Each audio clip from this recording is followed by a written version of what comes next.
Max Trondé observe la procédure d'embarquement pour ce qu'il croit être son voyage de retour à Charlotte, New York. Ce n'est pas la façon la plus agréable de passer une soirée. Quelques décennies auparavant, leur père avait fondé une petite entreprise pharmaceutique que Max et ses deux sœurs possédaient. L'entreprise était lucrative grâce au développement par le père de plusieurs médicaments précieux mais peu utilisés, mais il n'y avait jamais eu beaucoup d'opportunités de croissance. Max était à New York depuis 3 jours pour négocier la vente de l'entreprise à une grande société pharmaceutique, après le départ de ses deux parents. Max laissait la négociation du contrat à ses avocats et à ses courtiers, car ils étaient parvenus à un accord aujourd'hui. Max espérait pouvoir rentrer chez lui ce soir, mais cela semblait peu probable. Il était le 3e sur la liste d'attente pour le dernier vol de la journée à destination de Charlotte, qui était complètement bondé. Il ne savait pas trop quoi dire à sa femme Camille et ne lui avait donc pas téléphoné. Tout en sirotant son 2e gin tonic et en réfléchissant à l'accord et à l'argent que lui et ses sœurs allaient se partager, il s'est assis dans un pub surplombant la porte d'embarquement. Il a reçu plus de 10 millions de dollars, et une généreuse période de transition de la part des grandes sociétés pharmaceutiques signifiait que Camille et lui allaient vivre d'une nouvelle manière. Leurs jumelles étaient en route, ou avaient déjà quitté le nid. Elles étaient toutes deux étudiantes à l'université de Duke, où le coût des frais de scolarité le faisait souffrir. Mais une fois la transaction pharmaceutique finalisée, tout sera différent. Pendant que tout se passait, les derniers passagers étaient poussés dans le couloir par les agents de la porte d'embarquement. Après cela, il y a eu un petit miracle. Max a remarqué que son nom avait été retiré de la liste d'attente lorsque le panneau d'embarquement a changé. Il a salué le barman, qui lui a levé le pouce, a déposé de l'argent sur le bar, a ramassé son sac de voyage et sa mallette et a couru jusqu'à la porte d'embarquement. L'agent d'embarquement lui a remis une carte d'embarquement et l'a rapidement informé, ainsi que les 2 autres passagers, que les sièges étaient réservés pour un groupe de 4 personnes qui s'étaient enregistrées à distance mais ne s'étaient pas présentées. Max a découvert qu'il avait un siège en première classe lorsqu'il est arrivé à la porte d'embarquement après avoir couru dans le couloir avec ses nouveaux amis. Après avoir quitté l'avion, s'être assis en première classe et être rentré chez lui avec 1 ou 2 jours d'avance, il s'est dit que c'était une bonne indication. Cela pourrait indiquer que la fusion des entreprises pharmaceutiques va effectivement se concrétiser. Alors qu'il s'installait, la porte d'embarquement s'est refermée et l'hôtesse de l'air s'est enquise de ses préférences en matière de boissons pendant la descente vers la piste d'atterrissage. Estimant qu'il l'avait bien mérité, il prit un autre jet avant de s'endormir, pensant à un avenir où Camille lui aurait assez d'argent pour voyager en première classe partout où ils iraient. Il fut réveillé par le bruit sourd et le cri de l'atterrissage. Il finit par arriver à la station de taxi et se fait ramener chez lui. Il y a quelques jours, il avait conduit son pick-up à l'aéroport, mais il était fatigué, il avait la gueule de bois et il était bien trop tard pour contacter Camille afin qu'elle vienne le chercher. Comme il ne résidait pas à Charlotte, le trajet en taxi fut suffisamment long pour qu'il s'assoupisse une fois de plus. Ils arrivèrent et le chauffeur dut le réveiller. Max lui donna son argent, laissa un gros pourboire et sortit du taxi en boitant. Alors que le taxi s'éloignait et qu'il se dirigeait vers la maison, il fantasmait déjà à l'idée de se blottir dans le lit avec Camille après une longue journée et demie de stress. Il a été complètement réveillé et arrêté par ce qu'il a vu. Devant son côté du garage, dans l'allée, était garée une Mercedes dorée. Pour Max, il s'agissait d'une Mercedes extrêmement élégante, mais toutes les Mercedes lui paraissaient élégantes. Max resta plusieurs minutes à regarder l'intérieur sombre de la maison, alors qu'il était déjà plus de minuit. Vers midi, il avait parlé à Camille au bureau de son avocat, et elle n'avait pas parlé d'invité pour la nuit. Il essayait de ne pas imaginer le pire, d'imaginer un scénario parfait dans lequel il serait en train de se blottir contre une Camille chaude et somnolente dans quelques minutes. Mais ce n'était pas ainsi que son esprit fonctionnait, aussi prit-il son temps pour marcher jusqu'à la porte de la coursive qui reliait la maison et le garage. Après l'avoir ouverte et être entré dans la maison silencieuse, il se dirigea d'un pas encore plus délibéré vers la cuisine et monta les escaliers jusqu'à la chambre de Camille et la sienne. Max entra dans la chambre alors que la porte restait ouverte, n'attendant manifestement pas d'invité. Et il abandonna, ne trouvant pas d'autre façon de le dire. Il cessa de respirer, son cœur sembla s'arrêter de battre et son cerveau cessa de fonctionner. Il assistait à ce qu'il considérait jusqu'alors comme inimaginable. Étendu de son côté du lit, nu et un bras tendu sur un autre type endormi qui semblait sourire un peu dans son sommeil, il y avait Camille.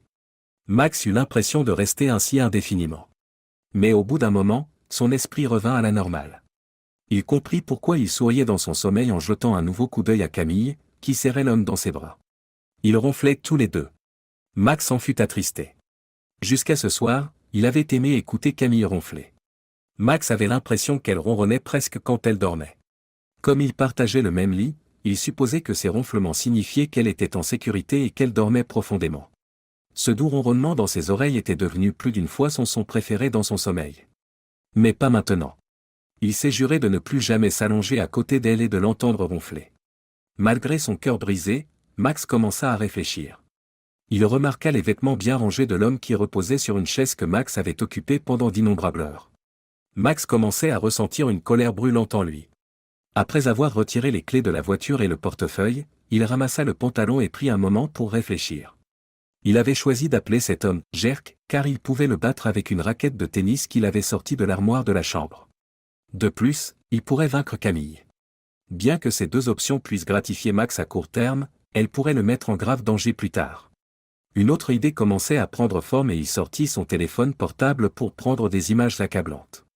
Après avoir pris toutes les photos, Max est allé chercher les chaussures et les vêtements de Jerk. C'était un grand gaillard. Max pesait à peu près 90 kilos, soit 1,80 m. Il semblait que l'abruti faisait au moins 1,80 m. Il s'est avéré que l'abruti était plus grand d'au moins 4 ou 5 pouces et qu'il pesait peut-être 50 kilos de plus. Même à court terme, la raquette de tennis n'était peut-être pas le meilleur choix. Prenant les vêtements et les chaussures en main, Max jeta un dernier regard à sa femme, la mère de ses filles inestimables, avant d'endurcir son cœur contre l'amour qu'il avait soutenu pendant près de 20 ans. Sans larmes, il sortit de la chambre et retourna à l'extérieur par les escaliers. Les portes de la Mercedes se déverrouillèrent au signal sonore du porte-clés. Max s'installa sur le siège du conducteur, rangeant son sac de voyage et sa mallette à l'intérieur. Bien qu'il n'ait jamais été un connaisseur de véhicules haut de gamme, il se rendit compte qu'il appréciait la Benz une fois à l'intérieur. Après avoir réglé les commandes et enclenché la boîte de vitesse, il démarra. Max s'est arrêté au bout d'1 kilomètre et a regardé dans son portefeuille.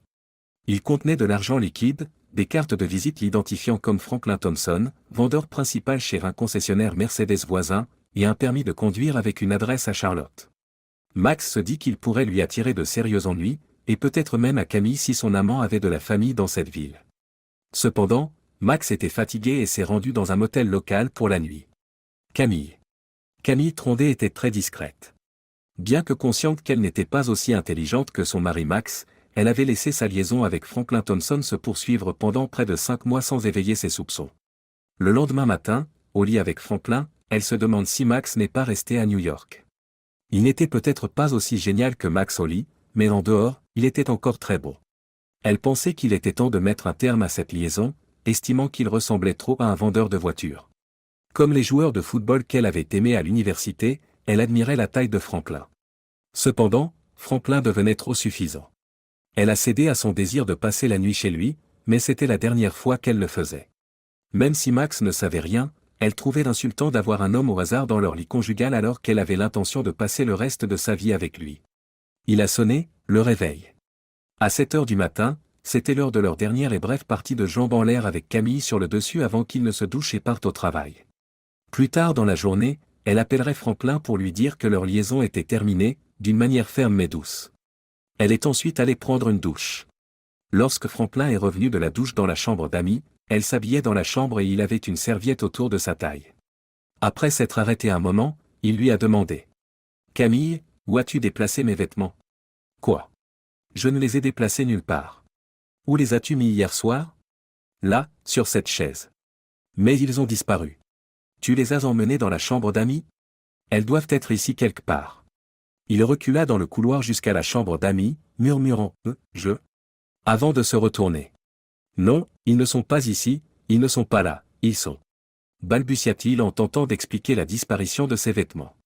Camille, pensant qu'ils avaient tous les deux trop bu la veille, fit une remarque un peu énervée « Tu les as peut-être laissés en bas quand on est rentré hier soir ?» Franklin répondit « Non, je suis sûr de ne pas l'avoir vu, mais je crois que je vais aller le chercher » et il sortit de la chambre. Il sortit de la chambre, revint rapidement et monta l'escalier en courant. « Camille, ma voiture a disparu, mes vêtements ne sont pas en bas. Quelqu'un était ici la nuit dernière, ils ont pris mes vêtements, ils ont volé ma voiture. Bon sang, qu'est-ce qui se passe ? » Quoi demanda Camille, incapable d'interpréter les paroles de Franklin. Comment sa voiture et ses vêtements avaient-ils pu disparaître ? Ils avaient passé toute la nuit ensemble dans la maison. Y a-t-il une chance que quelqu'un soit entré par effraction ? Soudain, Camille se jeta sur le lit. Franklin se retourna pour demander « Quoi ?» Camille tenta de répondre, mais elle n'arrivait pas à respirer, encore moins à parler. Enfin, elle murmura, « Franklin, et si c'était Max? Et s'il était rentré de New York pendant que nous dormions? Et s'il avait pris tes affaires et ta voiture ?» Franklin a craché, « Oh putain !» et s'est écroulé sur le lit de Camille. Sa voix s'est éteinte alors qu'il envisageait un avenir qui pourrait être tout simplement mauvais ou complètement désastreux. « Il faut que tu trouves où il est. C'est peut-être lui, mais s'il est toujours à New York, ça veut dire qu'un cambrioleur est entré par effraction. Et cela signifie que nous devons appeler les flics. Je dois récupérer mes affaires et ma voiture. Oh, zut, cette voiture. Si on appelle les flics, ils voudront savoir à qui elle appartient, et elle est au nom de ma femme. » Camille sort son téléphone et tape le numéro du bureau de Max en disant « Je vais l'appeler son bureau. » Sa secrétaire arrive très tôt et elle saura où il est. Bien qu'il soit près de 8 heures, la secrétaire de Max répondit immédiatement. Bureau de Max Trondé, puis-je vous aider? Bonjour Sheila, c'est Camille, je sais qu'il est très tôt, et je ne sais pas où est Max. Il n'a pas appelé hier soir alors, vous avez vu de ses nouvelles? Camille, il est tôt, et je sais que l'équipe de New York a travaillé très tard la nuit dernière. Ils vont probablement commencer tard aujourd'hui. J'ai parlé à Max vers 18 heures hier, juste avant de rentrer chez moi. Il m'a dit qu'il progressait bien et qu'il pourrait conclure un accord aujourd'hui. C'est une bonne nouvelle. Il est donc toujours à New York, n'est-ce pas? Oui, j'en suis sûr, et j'espère avoir de ces nouvelles dès qu'ils seront tous rentrés au bureau de l'avocat. Voulez-vous que je lui demande de vous appeler? Oui, s'il vous plaît, mais seulement s'il a le temps. Je sais à quel point cette affaire est importante. Il raccroche et Camille se tourne vers Franklin. D'accord, je le ferai. Au revoir. Max est toujours à New York, il faut qu'on pense à appeler le 911 pour signaler une effraction et un vol de voiture. Camille, qu'est-ce qu'on va leur dire? Que ton amant s'est fait voler des vêtements dans ta chambre et ta voiture dans ton allée. Je veux dire, et puis zut, on est vraiment dans la merde. D'accord, j'ai compris. Réfléchissons Y. Et si je vous conduisais chez vous et que je vous y laissais? Vous vous habillez et vous déclarez les vols comme s'ils s'étaient produits chez vous. Pendant que votre femme emmenait les enfants à l'école. Et, peut-être que vous ne signalez pas les vêtements volés. C'est peut-être plus difficile à expliquer qu'une voiture volée. Oui, sauf que j'ai dit à ma femme que j'allais à Atlanta hier pour une réunion sur la nouvelle Mercedes Classe S, et que je ne serai pas à la maison avant cet après-midi. D'accord, mais le plan fonctionne toujours. Il suffit d'attendre jusqu'à midi, l'heure à laquelle vous rentrez de toute façon. Tu t'es arrêté chez toi, tu as laissé les clés dans la voiture puisque c'était un arrêt rapide avant d'aller chez le concessionnaire, et ta voiture a été braquée pendant que tu étais chez toi. Tu sais, je pense que ça pourrait marcher, et je pourrais dire que j'ai laissé mon portefeuille dans la voiture, et qu'ils l'ont pris aussi. Et nous pourrons rester ici pendant quelques heures, peut-être finir par avoir besoin d'une autre douche, peut-être ensemble. Camille travaillait comme assistante juridique dans un modeste cabinet d'avocats. Franklin, je dois me faire porter pâle au travail. Le travail, bien que monotone, était tout à fait supportable. Elle sortit dans le couloir pour passer l'appel et revint dans la chambre pour trouver Franklin de nouveau au lit. Elle est tentée, mais en pensant à Max et à sa décision de mettre fin à la liaison, elle décide de ne pas céder. Franklin, dit-elle, sans même prendre la peine de se déshabiller. Je crois qu'il est temps d'en finir. Nous avons eu de bons moments, mais tu sais que ça aurait pu être Max hier soir. Nous avons eu de la chance que ce soit un méchant. Trouvons des vêtements pour toi et allons peut-être prendre un petit déjeuner dans un drive-in. Franklin lui jeta un regard sérieux, envisagea d'essayer de la dissuader, mais finit par décider qu'elle avait raison. Heureusement pour eux, il y avait toujours une autre charmante mère d'âge moyen qui entrait dans la salle d'exposition. Cela s'est avéré plus difficile que prévu. D'accord, je suis d'accord, c'est une bonne affaire. Alors, pourquoi pas des vêtements? Max mesurait 5 cm de moins et Franklin pesait 50 kg de plus. Finalement, Camille découvrit un pantalon de survêtement usé et en lambeaux qui, après avoir coupé des V dans le tissu au niveau de la taille, correspondait à Franklin. Pour maintenir le pantalon, elle a noué des lacets autour de la taille de Franklin. Elle a également découvert un sweat à capuche qui avait été lavé dans la mauvaise machine à laver, ce qui l'avait rendu rose. Après avoir enlevé les manches et agrandi les émanchures, Franklin était prêt à porter sa tenue. Elle ouvrit la bouche pour dire quelque chose à propos des vêtements de clown, puis, voyant son expression, elle sourit un peu. Après avoir décidé d'attendre la maison de Franklin, ils décidèrent de regarder la télévision. Max était entré dans l'allée à l'endroit indiqué sur le permis de conduire de Franklin plus tôt dans la matinée, juste au moment où Franklin s'était rendu compte que ses vêtements et sa voiture avaient disparu. Il y avait un petit vélo appuyé contre le mur du garage d'une belle maison. Pendant un bref moment, Max a réfléchi et s'est assis dans la voiture, mais il n'a pas pleuré. Il avait passé une nuit rapide au motel et était allé courir juste avant l'aube. Il s'étonnait que son état n'ait pas empiré, peut-être était-il encore en état de choc. Il s'approcha de la porte d'entrée, sortit le portefeuille de Franklin et en sortit le permis de conduire. Après avoir sonné, une jeune femme d'une vingtaine d'années, séduisante et stressée, ouvrit la porte. Max portait son costume de la veille à New York, sans cravate et avec une chemise blanche froissée. Même s'il n'avait pas l'air en forme, il espérait ne pas paraître menaçant. Il fit signe à la femme de regarder le permis de conduire de Franklin et lui désigna la Mercedes dorée. La femme lui a claqué la porte au nez avant qu'il ne puisse dire quoi que ce soit, mais elle l'a rapidement rouverte en brandissant son téléphone. « J'ai le 911 sur mon téléphone, prêt à envoyer, à moins que vous ne me disiez que mon mari va bien. » Ils se sont regardés pendant un moment avant que son visage ne se décompose et qu'elle n'ouvre la porte pour le laisser entrer. « Madame, j'ai une photo dans mon téléphone de votre mari et de ma femme au lit hier soir, nus et profondément endormis. Franchement, je ne pense pas que votre mari aille bien, et je ne pense pas que ma femme aille bien non plus. » Lorsqu'ils ont entendu « Maman » venant de la cuisine, elle s'est levée pour dire quelque chose. Elle s'est détournée et est retournée à la cuisine, Max supposant qu'elle disait « Attends ici, je reviens tout de suite. » Il a entendu des voix, la sienne et celle d'un ou plusieurs enfants. Quand elle est revenue, elle lui offrait une tasse de café. « J'espère que vous le boirez noir. Je dois préparer mes enfants pour l'école et les conduire. J'ai peur de vous faire plus confiance qu'à mon mari. Vous pouvez rester ici jusqu'à ce que je revienne et ensuite nous parlerons. D'accord ? » Max s'assit dans le salon et la femme et les deux enfants ne tardèrent pas à sortir. « Très bien, » répondit Max, « j'ai bien peur que vous et moi soyons dans le même bateau. » Elle les a précipités vers la sortie en le présentant comme l'ami de son père. Max ne fit rien d'autre que de rester assis, de siroter son mauvais café, d'envisager de téléphoner à son bureau, et finalement de ne rien faire d'autre que de rester assis. Sans rien dire, la femme quitta le salon en courant et monta les escaliers. Elle revint quelques minutes plus tard, plus soignée, les cheveux coiffés et le rouge à lèvres appliqué. Elle tendit la main à Max. Elle lui serra la main et se présenta. Max rit de sa façon de s'exprimer, cela lui fait du bien de rire. « Désolé pour l'agitation de tout à l'heure. Je suis Molly Thompson, actuellement mariée à Franklin Thompson, qui a une relation avec la femme à laquelle vous êtes actuellement marié. » Après avoir expliqué ce qui s'était passé la veille, il ajouta « Vous avez tout à fait raison, à propos de tous les Currently. Je suis Max Trondé, et ma femme est actuellement Camille Trondé. » Molly se met alors à pleurer. « Je suis sûr que les photos m'aideront à obtenir un accord décent. Je peux les envoyer sur ton téléphone si tu penses en avoir besoin. »« Oui, je pense que je devrais les avoir, » a dit Molly en fixant Max avec des yeux sans vie. Elle l'a arrêté alors qu'il s'apprêtait à prendre son téléphone, en lui disant « Attends, ne me les envoie pas. Si je les vois, je ne pourrai jamais effacer ces images de mon esprit.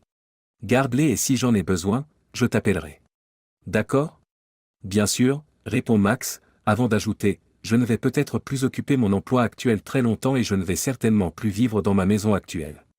Je vais vous donner le nom et le numéro de mon avocat. Tu pourras toujours le joindre si tu as besoin du PIX, ou si tu as besoin d'aide dans une situation de divorce. » Molly a répondu « D'accord, merci. Mais qu'est-ce qu'on fait maintenant ? Tu vas rendre la voiture ? Tu vas attendre Franklin et essayer de le tabasser ?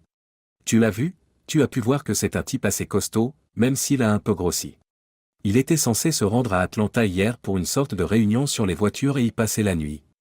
Il devrait rentrer aujourd'hui. Vous savez, je n'ai jamais conduit de Mercedes et j'aime bien cette voiture. Je pense que je vais la garder jusqu'à ce que quelqu'un m'oblige à la rendre. Votre mari, je dois vous dire qu'il se fait appeler Jerk, pourrait avoir. » Molly et Max se mettent tous deux à rire, désespérés à l'idée de se divertir un peu.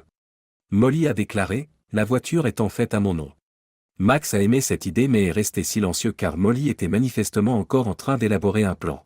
« Pour une raison fiscale, plus de dépréciation je pense, Franklin l'a mise à mon nom puisque je conduis plus que lui. » Elle poursuivit, faisant une pause dans sa réflexion. Et, poursuit-elle. Tu sais, comme je possède cette voiture, je peux rédiger une autorisation pour que tu la conduises, et les flics peuvent m'appeler pour confirmer si tu te fais arrêter.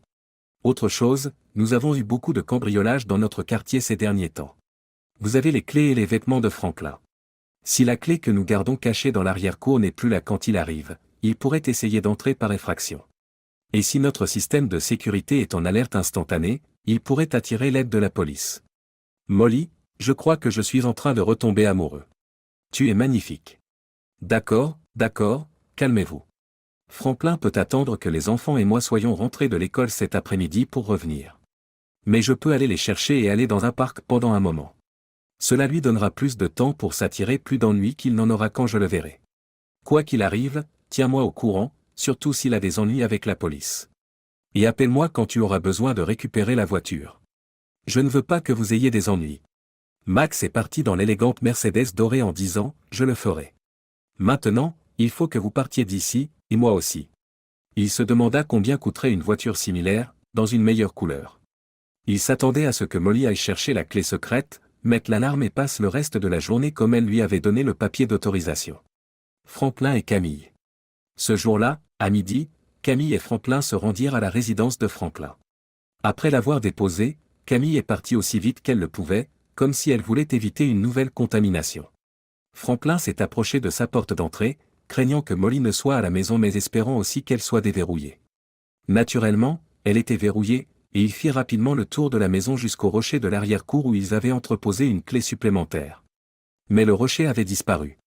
Il s'est dit « Oh putain » en jetant un coup d'œil à l'arrière de sa maison et en envisageant d'entrer par effraction. Il essaya également d'ouvrir la porte arrière, mais elle était fermée à clé, et il se sentit donc obligé d'entrer par effraction. Il compta laquelle des fenêtres situées à l'arrière était la meilleure à briser. Son choix se porta sur la fenêtre de la salle familiale. En la brisant, il aurait le plus d'espace pour entrer dans la maison, car c'est la plus grande à l'arrière. Il a examiné la vitre et a cassé une branche d'un arbre qu'il avait l'intention d'élaguer. Il avait besoin d'une technique pour passer à travers le verre qui se briserait de la fenêtre parce qu'il était pieds nus. Il a récupéré 2 chaises sur la terrasse arrière et les a placées près de la fenêtre. Il s'est dit qu'il lui suffirait d'être prudent une fois entré dans la salle familiale et d'enjamber les chaises pour éviter la vitre. Il prit quelques respirations profondes et fut prêt à partir. Lorsque Franklin a envoyé la branche dans la fenêtre de la salle familiale, celle-ci a explosé avec un bruit satisfaisant. Le système d'alerte de la maison se mit alors à hurler, ce qui fut terrible pour Franklin. Pire encore, Molly avait contacté le poste de police local ce matin-là pour signaler d'éventuels cambriolages dans leur quartier, et il se trouve qu'une voiture de police passait dans sa rue. Franklin marmonne, merde, en essayant d'enjamber les chaises et de pénétrer dans la maison pour désactiver ce stupide système de sécurité. Mais il n'est pas assez rapide. Franklin se tourne vers les 2 policiers qui ont sorti leurs armes. Police. Arrêtez-vous là et reculez lentement de la maison. Mettez vos mains en l'air. Franklin leur répond en criant. Suivant les instructions, il descendit des sièges et s'éloigna à reculons, en coupant à peine ses pieds. Il a commencé à dire, « Officier, je peux vous expliquer », mais il a été interrompu par l'un des officiers qui l'a menotté après lui avoir pris les mains dans le dos. Sa tentative d'explication a été accueillie avec dédain lorsque le policier lui a lu ses droits Miranda. Le policier lui a ensuite demandé s'il avait d'autres questions. Lorsque l'un des policiers a demandé à Franklin s'il avait une pièce d'identité, il a répondu « Oui, c'est ma maison et je n'ai pas ma clé, alors je suis entré par effraction pour prendre des vêtements et appeler mon bureau. » Les agents ont peut-être pensé à une tenue de clown lorsqu'ils ont vu son survêtement. Non, je n'en ai pas. Vous voyez, j'ai perdu ma voiture et tous mes vêtements, et j'ai juste besoin d'entrer pour pouvoir m'acheter de vrais vêtements. Monsieur, comment avez-vous perdu votre voiture? Eh bien, j'ai passé la nuit chez un ami et ce matin, la voiture n'était plus là. Disparue, vous savez. Avez-vous signalé cette absence inexpliquée? Franklin était à court de mots, il ne voulait pas divulguer l'endroit où il se trouvait ni la raison pour laquelle il n'avait pas signalé la disparition de la voiture, mais il ne voulait pas non plus aller en prison pour avoir tenté de pénétrer par effraction dans sa propre maison, et les menottes étaient plutôt inconfortables. Finalement, il a pensé à une solution possible. Appelez ma femme. Vous pourriez peut-être me conduire à mon bureau pour qu'elle me reconnaisse. L'un des policiers a pris le numéro de téléphone de Molly et s'est éloigné pour l'appeler. Ils m'aideront à acheter des vêtements là-bas, dit-il, réalisant qu'il allait passer un mauvais moment chez le concessionnaire automobile, mais c'était beaucoup mieux que d'aller en prison ou de voir Molly venir à la maison. Officier Hill de la police de Charlotte ici, madame. Nous avons ici un homme qui dit être votre mari, et nous sommes à, il a donné l'adresse. Oui, madame, il essayait de s'introduire chez vous parce qu'il avait égaré ses vêtements et... Non, madame. Oui, madame. Bien sûr que nous le ferons. La femme dit que son mari est à Atlanta et que quiconque s'introduit chez elle doit être un cambrioleur. Merci, madame, dit-il en se retournant vers Franklin. Elle espère que nous vous enfermerons et que nous détruirons la clé. Cependant, néanmoins. Alors que les policiers emmènent Franklin dans leur véhicule pour le conduire au commissariat, il est au bord des larmes. Camille, elle, s'est rendue sur son lieu de travail avec 30 minutes de retard, mais elle a promis de se rattraper. Elle contacte le bureau de Max après n'avoir pas obtenu de réponse sur son portable, toujours inquiète pour lui puisqu'elle n'a pas eu de nouvelles. Bonjour Sheila, Camille encore une fois. Depuis le temps que je n'ai pas de nouvelles de Max, je commence à m'inquiéter un peu. Et toi? Non, je n'ai pas de nouvelles. Cela doit vouloir dire qu'il est toujours à New York avec les avocats, mais il appelle rarement ces jours-ci. Puisque vous semblez un peu inquiète, je vais l'appeler pour voir comment il va. Lui ou moi vous rappellerons dans peu de temps. D'accord? Camille a effectivement reçu un appel après un court laps de temps, disant « Merci, Sheila, vous êtes la meilleure secrétaire du monde. » C'est Sheila, Camille. En parlant avec la secrétaire d'un cabinet d'avocats, j'ai appris que Max était parti tard hier pour tenter d'embarquer dans le dernier avion à destination de Charlotte. Alors, pour savoir comment Max allait, j'ai appelé son portable.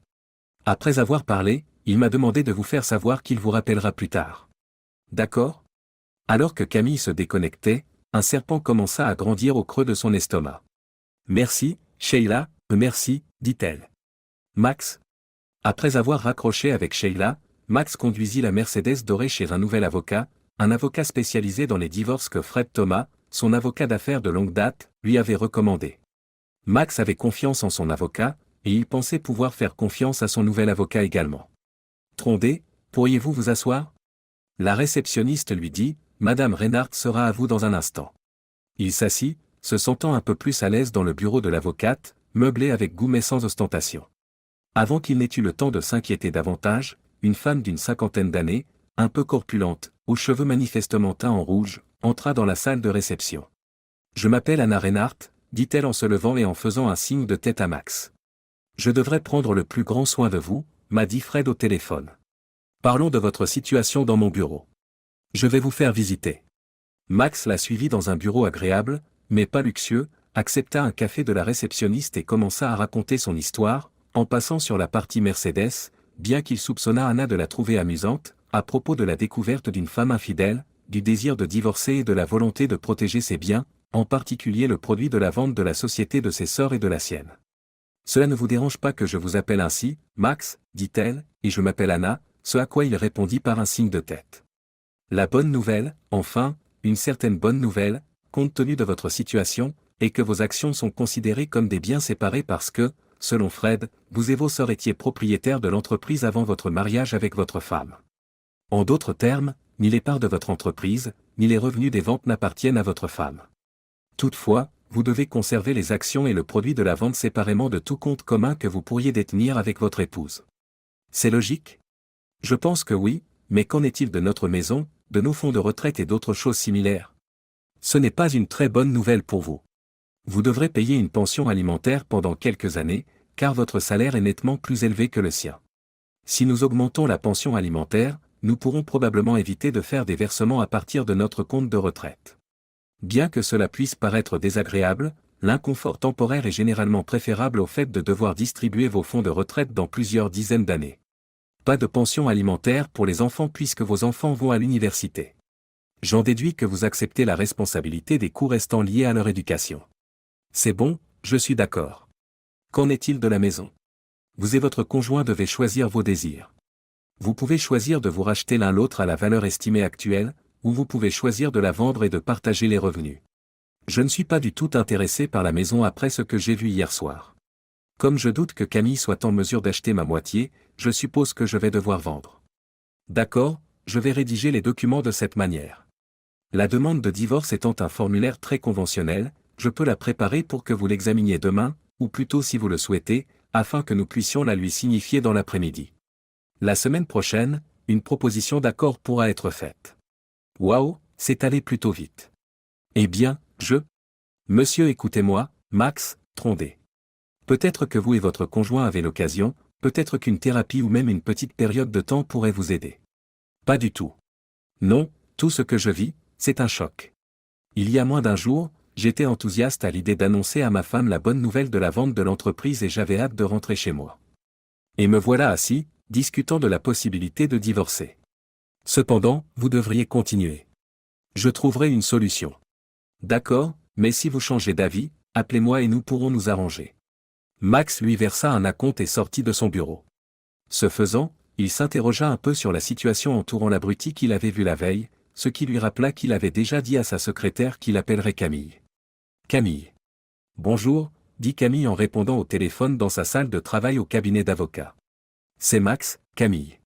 Vous avez essayé de me joindre par téléphone. Oh, Max, je suis si contente que tu aies appelé. Tu m'as manqué. Tu te sens comme? Où es-tu exactement? Je suis ici à Charlotte, Camille. Alors, quand es-tu rentré? Ce serpent sortit la tête du fond de son estomac. Hier soir, Camille, je suis rentré hier soir. Le serpent a mordu. Il mordit fort. Camille s'enfonça dans son fauteuil, réalisant qu'elle devait continuer cette discussion même si elle avait du mal à respirer et encore moins à parler. Camille, je raccroche maintenant, dit-elle. Non, Max, non, réussit-elle à peine à sortir. S'il te plaît, est-ce qu'on peut se voir quelque part? Max hésite, j'ai besoin de te voir et, juste de te voir quelques minutes. Cette femme avait été son amour, la mère de ses filles et la personne la plus importante de sa vie pendant plus de 20 ans. Le serpent a mordu encore plus fort quand Max a dit, d'accord, Camille, Center Café à 6 heures. Camille devait dire oui, mais le Center Café était un endroit spécial pour elle et Max depuis qu'ils s'y étaient rencontrés il y a des années, tous les deux avec des amis, et maintenant elle avait peur de savoir pourquoi Max l'avait suggéré. Max, s'il te plaît, fais attention, et je te verrai là-bas. Max raccrocha, laissant Camille sangloter tandis que le serpent continuait à la mordre. Je suis désolée et je t'aime, dit-elle. Bien que Camille ait été perturbée plus d'une fois au lycée, elle pensait que l'arrivée de Max lui avait épargné le besoin de se sentir impuissante. Max était tout ce dont elle avait besoin, fort au lit, aimant, un excellent père pour les filles, un bon pourvoyeur. Mais parfois, quand elle était seule, quand elle était sûre que personne ne la verrait, elle pensait à l'un de ses footballeurs. Camille est arrivée tôt au café, Max n'était pas encore là, alors elle a commandé un verre de vin et s'est assise en pensant à l'horrible personne qu'elle était. S'il n'y avait pas eu le voyage en avion de la côte ouest à Charlotte, où Max était en visite dans une société pharmaceutique pour essayer de vendre un nouveau médicament, et si elle ne l'avait pas accompagné le week-end pour se reposer avant ses réunions, ses séances de solitude auraient été suffisantes. Lorsqu'elle est rentrée chez elle seule par un vol de nuit, elle était assise à côté d'un homme imposant, l'entraîneur de ce qui s'est avéré être une équipe locale de la NFL, ils ont parlé, ont trop bu, et elle s'est endormie la tête sur son épaule et s'est réveillée avec sa main sous sa jupe. En repensant à cette nuit, elle se rend compte qu'elle aurait dû crier ou au moins repousser sa main, mais au lieu de cela, Camille a laissé ce type faire ce qu'il voulait. Le vol a atterri et ils sont allés directement au motel le plus proche où ils ont fait l'amour jusqu'à l'épuisement. Elle aimait ces sensations qu'un grand homme pouvait lui procurer. Et la culpabilité. Elle ne se souvient pas s'être sentie coupable, seulement soulagée que Max ne soit revenu qu'une semaine plus tard, quand son corps avait récupéré. Cet entraîneur n'avait duré qu'une saison à Charlotte, et Camille serait peut-être redevenue une épouse fidèle, mais avant de partir, il lui avait présenté un joueur de ligne de l'équipe d'entraînement. Pas une star, pas même un joueur de l'équipe principale, mais tout aussi fort et dominant au lit que l'entraîneur. Camille a même été reconnaissante quand il a été échangé. Elle voulait rester fidèle à Max, mais la culpabilité avait fini par se faire sentir. Au moment où leurs filles sont parties à l'université, Camille a accepté son infidélité. Elle chérissait le temps qu'elle passait avec Max et était reconnaissante du temps supplémentaire qu'ils passaient ensemble après le départ des filles. Mais dès que Max faisait quelque chose de gentil pour elle, un serpent s'insinuait en elle. Il lui dit qu'il est temps pour elle d'acheter une nouvelle voiture et qu'elle devrait choisir une voiture haut de gamme. À regret, elle décide de se rendre chez le concessionnaire Mercedes où Franklin Thompson l'attend. Il a appuyé sur tous les bons boutons pour la mettre dans son lit, même s'il ne lui a pas vendu de Mercedes. Et même si Franklin n'était pas le meilleur au lit, elle savait que ce n'était pas juste. Même s'il était fort et grand, Max la traitait beaucoup mieux. Plus que cela, c'était mal parce qu'il avait ses défauts. Elle pensait que son mariage était intact parce qu'elle s'en était tirée dans ses relations antérieures. Elle voulait être fidèle parce que c'était la bonne chose à faire, ne pas coucher avec des bigoudis, même si en ce moment Max et elle étaient plus amoureux l'un de l'autre que jamais. Même si Max ne les avait pas trouvés, laisser Franklin passer la nuit dans son lit conjugal avait été une terrible erreur. Mais elle lui avait cédé et elle craignait maintenant de devoir en payer le prix fort. Bonjour Camille. Max se tenait à côté d'elle lorsque Camille leva les yeux. Elle réalisa qu'elle l'avait imaginé parce qu'il avait l'air beaucoup plus vieux qu'avant son départ pour New York. Le serpent continuait à se loger dans son estomac. Bonjour, Max. Merci d'être là. Je ne sais même pas comment commencer à dire à quel point je suis désolé. Il dit, puis-je vous poser quelques questions, en s'asseyant. Oh Max, s'il te plaît, non. Si nous avons la moindre chance, les questions et les réponses ne feront que tuer cette chance. Max, nous devrions nous enfuir, juste pour quelques jours, sur une île des Caraïbes, nous pourrions nous retrouver, nous serrer l'un contre l'autre, ou... Camille savait qu'elle devait supporter la douleur et laisser Max se défouler autant qu'il le voulait, mais le serpent persistait à mordre. Camille, s'il te plaît. Ne te fais pas d'illusions. Si tu ne peux pas répondre à mes questions, je me lève et je m'en vais. Peut-être, juste peut-être, pourrait-il surmonter sa rage et parvenir à une sorte de réconciliation. D'accord, Max, demandez-moi n'importe quoi. La question, sais-tu à quelle heure je suis rentré hier soir, lui parut étrange. Elle s'est arrêtée de parler. Oh, non, pas exactement, ça devait être après. Elle a anticipé sa prochaine question, qui était la suivante. Et tu sais ce que j'ai vu quand je suis rentré, quand je suis monté dans notre chambre, ou plutôt dans ce qui était notre chambre? Oui, Max, je sais ce que tu as dû voir, et je sais que c'est l'une des pires choses que tu aies jamais vues de toute ta vie, et je sais que c'est entièrement de ma faute si tu as vu ça, et je te prie de m'écouter, s'il te plaît. Max, je suis désolé, suffisamment désolé pour ne pas contester le divorce que tu souhaites. Si tu veux me battre, tu peux le faire ici même et je ne me plaindrai pas. Si tu veux. Tais-toi, Camille. Prochaine question, combien d'hommes depuis que nous sommes mariés? Si tu mens, si je pense que tu mens, je me lève et je pars. La vérité n'était pas la première chose qui venait à l'esprit de Camille, c'était la deuxième, que le mensonge était tout simplement trop dangereux, et la troisième, qu'elle allait probablement devoir mettre fin à son mariage de toute façon. 3, Max, 3 hommes que j'aurais préféré ne jamais rencontrer. Je crois lire dans tes yeux que notre mariage est terminé, et je le comprends. Tu mérites quelqu'un de mieux que moi. Je suis prêt à faire n'importe quoi pour nous donner une autre chance, mais je comprends que tu ne veuilles plus rien avoir à faire avec moi. Max s'est levé et est parti en disant, prends un avocat, Camille, tu vas recevoir les papiers du divorce demain. Au début, Camille était trop choquée pour pleurer. Elle a commencé à pleurer quand le serpent dans son estomac l'a mordu durement alors qu'elle essayait de digérer ce que Max venait de dire. Max. En quittant le café, Max se souvint de la première fois où Camille et lui s'y étaient rencontrés, il y a plusieurs dizaines d'années. Il se demanda si leur dernière rencontre serait leur dernière conversation privée. Entendre sa femme admettre qu'elle a des relations sexuelles avec d'autres hommes est probablement la pire forme d'intimité, pensa-t-il avec amertume. Comment pouvait-il oublier qu'elle couchait avec ce crapaud de Franklin dans leur propre lit, en ronflant comme un damné? Depuis 20 ans qu'ils étaient ensemble, ils pouvaient sans doute supporter 3 hommes sans nom. Peut-être avec plus d'humiliation de sa part et des conseils, juste peut-être. Mais cette scène dans leur lit resterait à jamais gravée dans sa mémoire. Leur union était terminée. Il finit par fondre en larmes, assis dans cette foutue Mercedes dorée. Max a remarqué à un moment donné que la nuit tombait. Il s'essuya les joues, se moucha et réfléchit à ce que Molly Thompson lui avait dit ce matin-là, il y a un an, lui semblait-il maintenant. Elle lui avait demandé de ne pas lui envoyer d'image de son mari ayant une liaison avec Camille. Elle avait le sentiment qu'une preuve visuelle rendrait le pardon beaucoup plus difficile. Max décida de l'appeler pour lui faire part de cette idée et pour savoir où en était la Mercedes.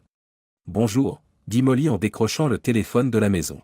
« Molly, c'est Max Trondé, de ce matin. Je t'appelle juste pour savoir comment tu vas et ce que je dois faire avec la voiture. »« Max, merci d'avoir appelé. Je m'accroche, je crois. Tu peux garder la voiture pour l'instant. Franklin a tellement de problèmes qu'il n'en aura plus besoin pendant un moment. Des ennuis? J'espère que vous ne lui avez pas tiré dessus. Non, mais il pourrait souhaiter que je l'aie fait. Il s'est fait arrêter pour avoir tenté de s'introduire dans notre maison, et il a apparemment frappé l'un des flics. Tu sais qu'il est costaud et le flic lui a donné un coup de tasé. Il s'est passé quelque chose pendant qu'il était en prison. Il ne veut pas en parler, mais je pense qu'il a été agressé d'une manière ou d'une autre par un autre détenu. Je ne voulais pas lui parler, et il a finalement dû appeler son frère pour qu'il paye sa caution. Et cela signifie que toute sa famille sait ce qui se passe. Molly, je ne peux pas dire que je suis désolé pour lui, mais je le suis pour vous. Je tiens à te dire que tu as pris la très bonne décision ce matin, de ne pas regarder les photos de lui et de ma femme. Si vous avez la moindre possibilité de vous réconcilier, ces photos rendraient les choses bien plus difficiles. Oui, il est finalement rentré à la maison il y a quelques heures, en pleurant et en me disant à quel point il était désolé et en me suppliant de le laisser rester, au moins pour l'instant. Tu sais que nous avons 2 petits-enfants, alors je vais essayer d'arranger les choses. Mais la vie ne sera pas facile pour lui. Son propre frère, qui est avocat, m'a dit que je devais insister sur un accord post-nuptial, et il m'a dit qu'il m'aiderait à le faire. De plus, c'est moi qui contrôlerai nos finances, du moins pendant un certain temps. Franklin sera tenu en laisse assez courte, et j'ai l'intention de lui donner beaucoup de coups de collier. Max est resté assis, un peu envieux de Molly, pendant qu'il raccrochait. Bien joué, ma fille. Je te souhaite le meilleur. Et quand tu auras besoin de récupérer la voiture, appelle-moi. Franklin avait peut-être retenu une leçon. Outre ce qui lui était arrivé en prison, le fait d'être arrêté et accusé d'agression pour avoir tenté de frapper un policier l'avait peut-être effrayé au plus haut point. Pour le bien de Molly et de leurs enfants, Max l'espérait. Lorsqu'il fut enfin de retour dans sa chambre de motel, il conduisit. Avant d'essayer de s'endormir, il devait passer un coup de fil à ses filles, Jane et Joanne. Jane a dit « Bonjour papa », pensa-t-il. Bien qu'elles soient de fausses jumelles, elles auraient facilement pu passer pour de vraies. Elles avaient la même voix, fréquentaient la même institution opulente et se spécialisaient dans le même domaine, celui des soins infirmiers. Au moins, leurs apparences ne correspondaient pas exactement, elles étaient clairement sœurs, mais pas vraiment jumelles. Max admettait souvent, mais seulement pour lui-même, qu'il était heureux qu'elles ne soient pas exactement pareilles. Il avouait aussi, toujours pour lui-même, qu'il aimait les gâter. Elles étaient très douées pour se liguer contre lui, et il pensait que ce serait encore pire si deux jeunes femmes identiques le travaillaient pour obtenir une voiture, la permission de rester tard, de l'argent pour aller en Floride pour les vacances de printemps, ou n'importe quelle autre demande de « papa s'il te plaît » du jour. J'ai répondu « Jamais » et il a dit « Oui, votre estimation était correcte. » Oui, votre estimation était correcte. Vous aviez une chance sur deux, bien sûr. Qu'est-ce qui se passe? Et, on est samedi demain, et j'aimerais vous emmener, toi et ta sœur, prendre un petit déjeuner. Et si on appelait ça un brunch et qu'on y allait à 11 heures? Dans ce restaurant de la 4e rue où nous avions l'habitude de traîner? Je suis d'accord, Attendez une seconde, dit-elle, revenant après qu'il ait entendu quelques bruits. Et Joanne est d'accord aussi. Pourrions-nous? Faisons en sorte qu'il n'y ait que nous trois pour demain, d'accord? Comme leur dernier brunch avait réuni 6 ou 7 de leurs amis, il l'a rapidement interrompu. Jane a dit, oui, mais dis-moi ce qui est. Il m'a de nouveau coupé la parole, ne voulant pas entamer une conversation téléphonique qui serait déjà assez difficile en personne. Je dois y aller, je te vois à 11 heures. Je t'aime et j'envoie mes amitiés à ta sœur. Il raccrocha, espérant qu'elle n'appellerait pas Camille, mais il ne pouvait pas le lui dire puisqu'elle aurait téléphoné tout de suite, 11 heures demain matin arriverait bien trop vite. Camille. Après que Max eut quitté le café, la laissant avec son conseil, ou son avertissement, ou sa malédiction, ou quoi que ce soit d'autre, de trouver un avocat, Camille eut du mal à retenir ses larmes. Elle savait qu'elle avait tout gâché, son mariage, sa famille, sa vie entière. Elle savait que ses filles le découvriraient, que ses parents le découvriraient, que tous ses amis le découvriraient, qu'elle perdrait probablement la maison de Max et la sienne. Et Max, le pauvre Max. La voir allongée dans leur lit, nue, probablement avec ce fichu Franklin sur elle. Cette scène avait dû tuer Max, et Camille continuait à pleurer. Une serveuse s'approcha enfin et lui demanda si elle avait besoin d'aller aux toilettes. Camille renifla ses pleurs et réussit à dire non merci. Elle paya l'addition et partit en direction de la maison qui ne serait bientôt plus la sienne. En arrivant, elle trouva du gin, en quantité totalement inappropriée, pas assez pour qu'elle s'évanouisse, mais trop pour l'aider à trouver un moyen de récupérer Max. Après avoir tout bu, elle s'est endormie en espérant qu'un miracle lui ramènerait son Max. Max et ses enfants. Max avait fait les 2 heures de route depuis Charlotte, revu et approuvé le projet de demande de divorce tôt ce matin-là, et en avait profité pour réfléchir à ce qu'il allait dire à Jane et Joanne. Mais d'abord, la routine, accolade et baisers, comment va l'école, comment va le travail, le repas commandé et mangé, les assiettes débarrassées, et puis, enfin, la vraie conversation.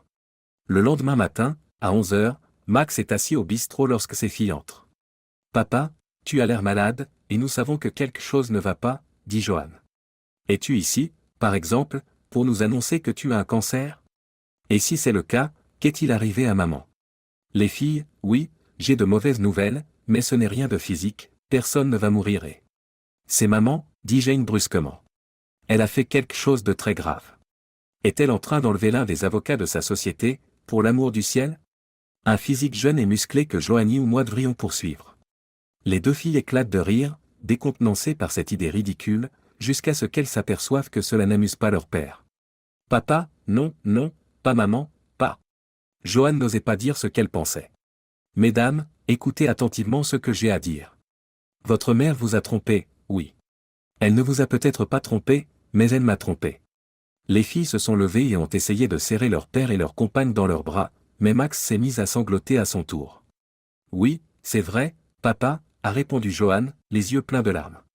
Si sa tromperie brise notre famille, alors oui, elle nous trompe autant qu'elle te trompe. Les gens regardaient un peu, alors Max a rapidement payé l'addition et ils se sont dirigés vers le parc, une fille de chaque côté de lui, tous accrochés l'un à l'autre. Papa, sortons d'ici, remarque Jane. Il y a un parc à 2 rues d'ici et nous aurons plus d'intimité là-bas. Une fois qu'ils ont trouvé un banc à partager, Jane dit, raconte-nous, papa. Nous méritons de savoir à quel point c'est grave. Elle a raison, tu sais, a répondu Johan. Nous sommes des adultes et nous pouvons nous en occuper. Max a commencé, je suis d'accord que vous êtes tous les deux adultes et que votre mère nous a tout trompés, mais en venant ici, j'ai réfléchi à ce que j'allais vous dire. J'ai le regret de vous informer que j'ai découvert votre mère dans le lit de notre maison avec un autre homme, et qu'elle a ensuite admis qu'il y avait eu d'autres hommes avant lui.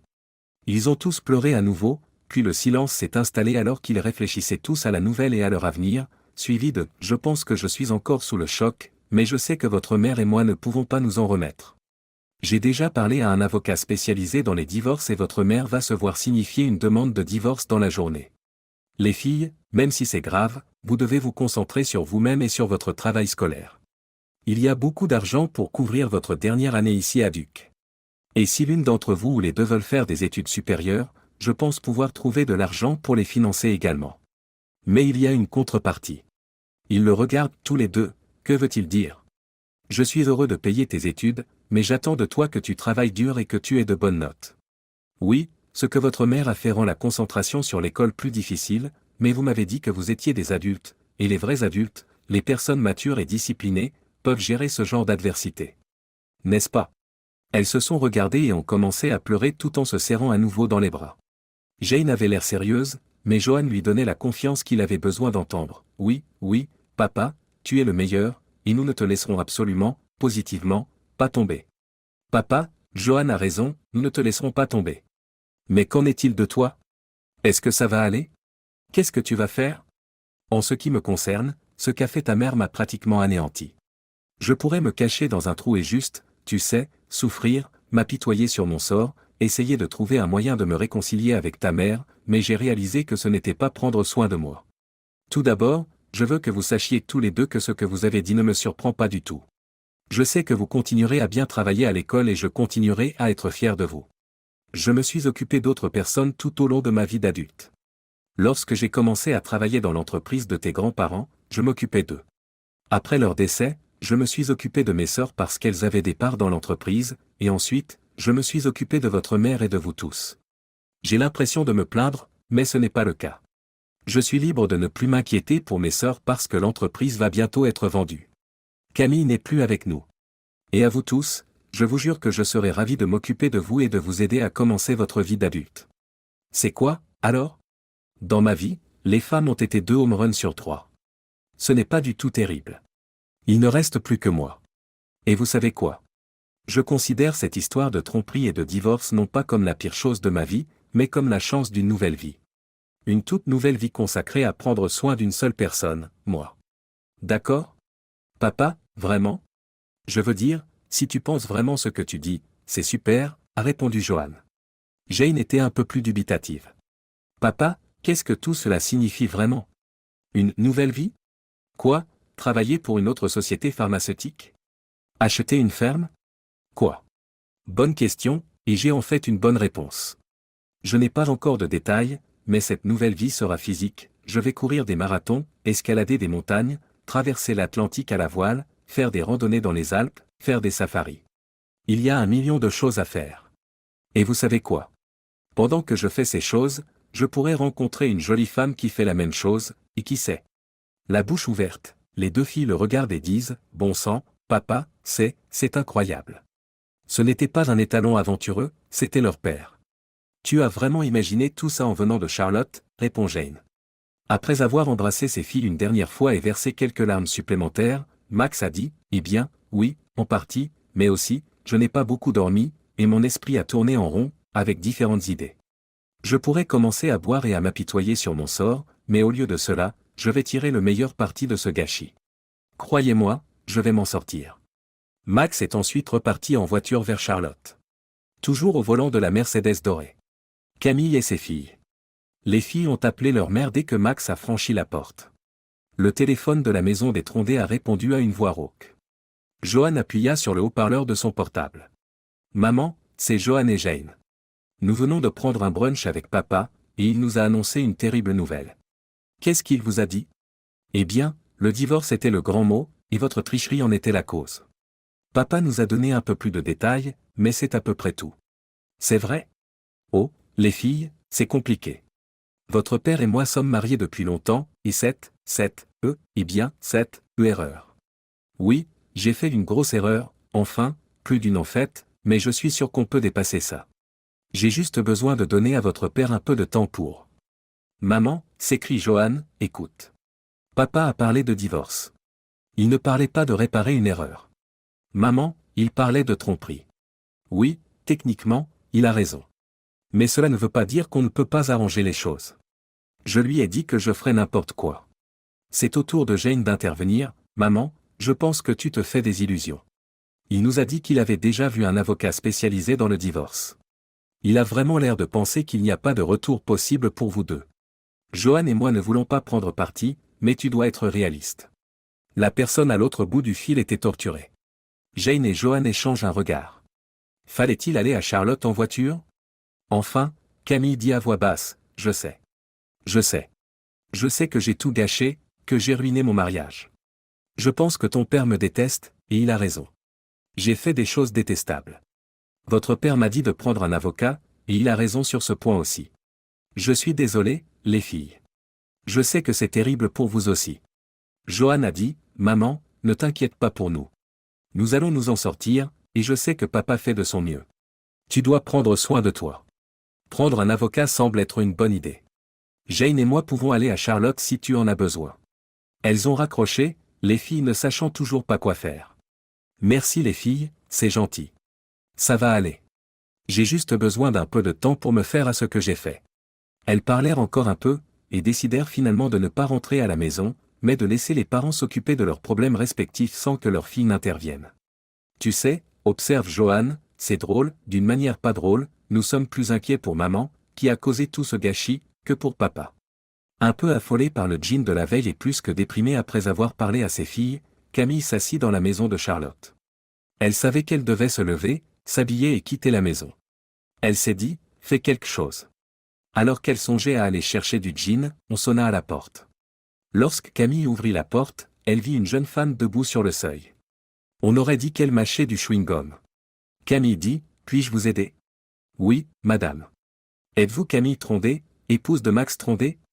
Oui, je le suis, pourquoi cette question?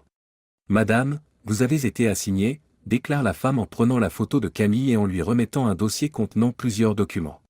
Alors que la femme retournait à sa voiture, Camille répétait « Quoi? Quoi ?» Après être rentrée dans la maison, Camille s'est assise à la table de la cuisine pour examiner l'énigmatique dossier. Elle faillit s'évanouir lorsqu'elle remarqua le titre du premier document, « Demande de divorce ». Elle repensa au conseil de Max de faire appel à un avocat. Elle savait qu'il ne reviendrait pas après ce qu'elle avait fait. Elle s'assit et regarda la cuisine confortable qu'elle avait partagée avec Max. L'avenir. Camille avait raison, son adultère n'a pas permis à Max et à elle de revenir. 6 ans plus tard, les pensées de Camille étaient embourbées dans le passé alors qu'elle était assise dans l'opulente salle de bal de l'hôtel et qu'elle regardait Jane danser avec son nouveau mari. Elle s'était dit que la vie avait été horrible lorsque les filles étaient adolescentes, trop d'activités extrascolaires, trop d'angoisse adolescente parce que trop de garçons étaient soit trop gentils, soit, selon Camille, trop grossiers avec les filles, Max était trop occupé, et sa profession d'assistante juridique était trop monotone. La vie avait été si extraordinaire à l'époque, mais aujourd'hui elle lui manquait terriblement. Elle continuait à effectuer les mêmes tâches administratives fastidieuses dans le même cabinet d'avocats. Elle désirait. Levant les yeux vers son cavalier, un avocat d'âge moyen parfaitement charmant, bedonnant et chauve, qui allait l'accompagner au mariage et à la réception de Jeannet, Camille lui dit, « Camille, voici votre vin. Votre fille est ravissante, comme sa mère. » C'était un homme sympathique, et s'il était si intéressé, elle s'imaginait bien l'épouser. « Merci, Karl, vous êtes gentil, et merci aussi pour le vin. » Mais ce n'était pas Max. Elle ne peut s'empêcher de jeter un coup d'œil à Max de l'autre côté de la pièce. De retour d'une expédition d'escalade au Népal, il apparaissait à Camille comme une statue de bronze d'un dieu grec, avec un teint bronzé, une apparence extrêmement en forme, et des traits encore plus magnifiques qu'elle n'aurait pu l'imaginer. Il tenait en ce moment la main d'une femme étonnante qui semblait tout aussi en forme que Max, tandis qu'ils souriaient et riaient tous les deux. Johan était avec son petit ami à ce moment-là. Johan l'avait informé que Max avait voyagé, navigué et grimpé avec cette femme pendant des mois après qu'ils se soient rencontrés lors d'une précédente expédition d'escalade, probablement en Amérique du Sud. Camille avait la nausée rien que d'y penser. Karl cria « Camille !» pour tenter d'attirer son attention. « Oui, Karl ? Camille, je pense que nous devrions partir. Tu as fait ton devoir de mère de la mariée, et rester ici, à baver sur ton ex-mari, ne t'apporte rien de bon. Et, j'ose le dire, ce n'est pas bon pour la relation que vous et moi sommes en train de développer. » Même si c'était difficile pour elle, Camille a ignoré Max et sa très séduisante petite amie et a fait des câlins et des baisers à ses filles avant de dire « Karl, tu es gentil, et tu as tout à fait raison. Je vais dire au revoir à mes filles et on s'en va. » Alors que Camille sortait de la salle de bal, Max la remarqua et ressentit un pincement de nostalgie pour les jours passés ensemble. Johan l'interrogeait pendant qu'il l'observait. « Désolé, Johanny, qu'est-ce que tu disais ? Papa, tu te souviens de cette Mercedes dorée à l'allure bizarre que tu conduisais quand Jane et moi avons pris le brunch le matin où tu es venu nous voir au Duc ? Qu'est-il arrivé à cette voiture ? » Max se tourna à nouveau vers sa petite amie grimpante et dit « À Johanny, c'est toute une histoire, avec laquelle je ne vais pas t'ennuyer. Je dirais simplement que j'avais emprunté cette étrange Mercedes dorée à une amie et que j'ai fini par la lui rendre. Je crois qu'elle l'a vendue. C'était vraiment une voiture qui ne portait pas chance. »